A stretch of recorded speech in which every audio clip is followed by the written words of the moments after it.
Hello, bonjour à tous, j'espère que vous allez bien. C'est Harry McCode. Nous allons continuer notre formation sur Python. On va s'attaquer au niveau des nombres. Les nombres, je ne vais pas vous faire la définition, ou bien je ne vais pas nous faire la définition d'un nombre. Mais aujourd'hui, on voit que l'on est dans un monde mathématique et tout est fait à base de nombres, que ce soit les salaires des gens, que ce soit les kilométrages, le repérage. Et donc, les nombres, c'est quelque chose qui permet de pouvoir délimiter de façon précise. Même aujourd'hui, lorsqu'il y a une somme qu'on veut diviser en deux personnes, on essaie de voir avec des nombres. Parce que les nombres ou les mathématiques permettent d'avoir une vérité ou une équation plus ou moins exacte. C'est-à-dire que lorsqu'on veut faire des procédés, on peut être sûr qu'en passant par des chiffres, on peut bien répartir les choses. Parce que lorsque quelqu'un a une quantité d'argent ou bien une quantité de sable et par rapport à une autre personne, il faut prendre le poids de cette quantité ou la masse pour pouvoir comparer. Donc, de façon générale, les comparaisons et dans ce monde, tout est fait à base mathématique. Aujourd'hui, donc, nous allons nous attaquer aux nombres sur Python.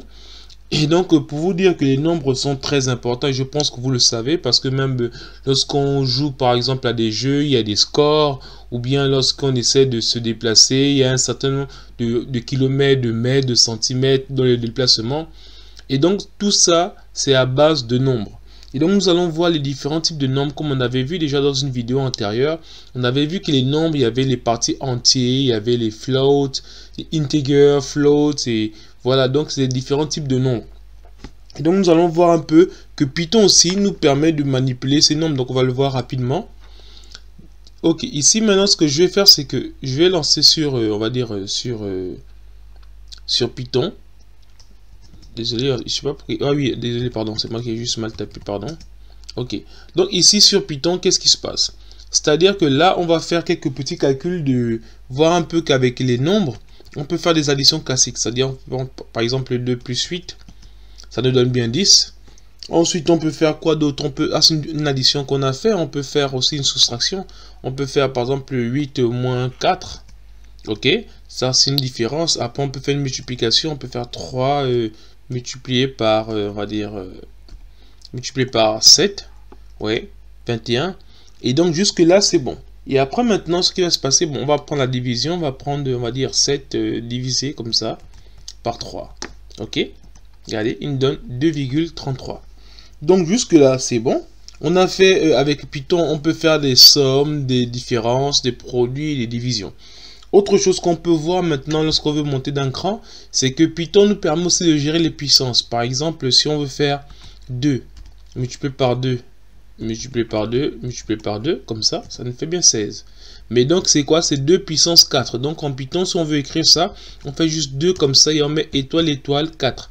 On n'est pas obligé de mettre les espaces. C'est juste moi qui le mets les espaces, mais sinon, regardez, ça nous donne le même résultat.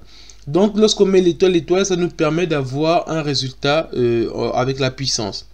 Ça, c'est ce qu'il faut voir. Maintenant, Python aussi nous permet de faire non seulement des calculs élémentaires, donc de l'arithmétique, somme, produit, différence, voilà, mais ce qui nous permet aussi de faire Python, c'est ce mélange. C'est-à-dire, on peut faire 3 plus 4 fois 7. Si vous voyez déjà 4 fois 7, ça fait bien 28. 28 plus 3, ça fait 31. Regardez bien, on a bien entendu 31.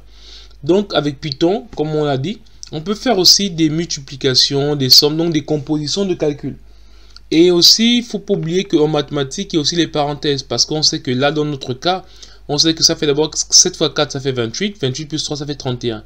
Parce que la multiplication est toujours prioritaire sur l'addition et le reste.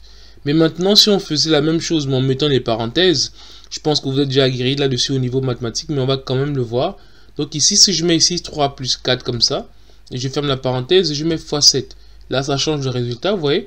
Il y a bien 49 parce que ce qu'il a fait, c'est qu'il a d'abord priorisé ce qui est dans les parenthèses. Donc, le premier calcul. Donc, ça, c'est une chose déjà qui est sûre qu'il faudrait voir. Donc, maintenant, aujourd'hui, là, on a vu déjà, on va dire principalement sur les calculs, sur les nombres entiers. Bon, on peut faire la même chose avec des nombres à virgule. Donc, on peut faire une somme 0,7, par exemple, plus, non, on va dire plus 0,2. Voilà, ok, on va aller 0,2, regardez. On a bien, regardez ce qui se passe aussi avec Python. Ça, c'est un point que je voulais aussi aborder avec vous. C'est que Python a souvent des, on va dire, il se comporte souvent pas très bien. Vous voyez ici, ça donne bien 0,9, mais c'est bien 9 qui est censé être là. Mais il a mis 0,99, mais sinon c'est 0,9.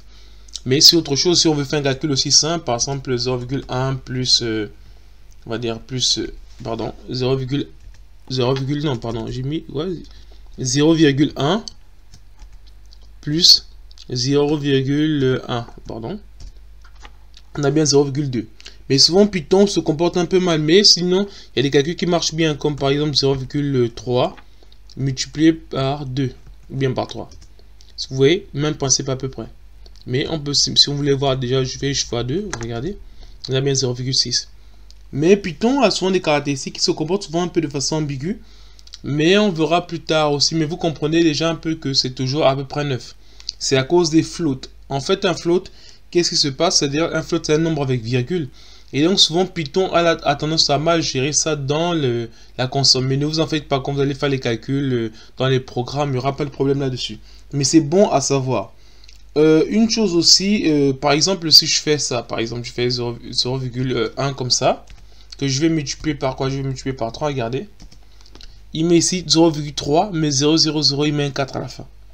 Donc, vous voyez, il y a quelques soucis comme ça un peu avec la console sur Python, mais c'est bon à savoir. Mais vous verrez, lorsqu'on fera des cours, des exercices là-dessus, bon, on n'aura pas ce genre de problème.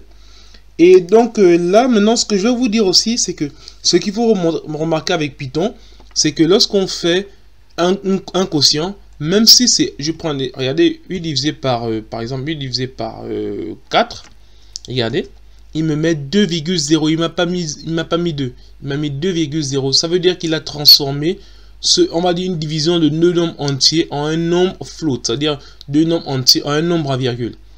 Mais pourquoi? Parce qu'en fait, généralement, dans la division, il y a le plus susceptible d'avoir des nombres avec la virgule. Donc, déjà, Python l'a déjà converti en un nombre à virgule. Donc, c'est ce qu'il faut savoir aussi par rapport au fait que lorsqu'on fait une division dans Python, le résultat aura toujours, on va dire, de type float, c'est-à-dire un nombre avec virgule. Ça, c'est la première chose qu'il faut savoir aussi. Et Python aussi nous permet de pouvoir mettre, on va dire, au niveau des nombres, ce qu'on appelle des caractères de soulignement. Je pense qu'on le verra juste à la vidéo prochaine, comme ça on va terminer la partie sur les nombres. Mais n'hésitez pas si vous avez des questions, bien de tester un peu comment Python réagit au niveau de votre terminal. Et plus en manipulant, vous verrez un peu comment ça fonctionne pour ne pas vous faire avoir si des choses comme ça se produisent. Mais ne soyez pas surpris, c'est des petits trucs comme ça qui arrivent lorsqu'on manipule des nombres avec virgule en Python. Mais ne vous en faites pas, dans nos programmes, on n'aura pas ce genre d'erreur.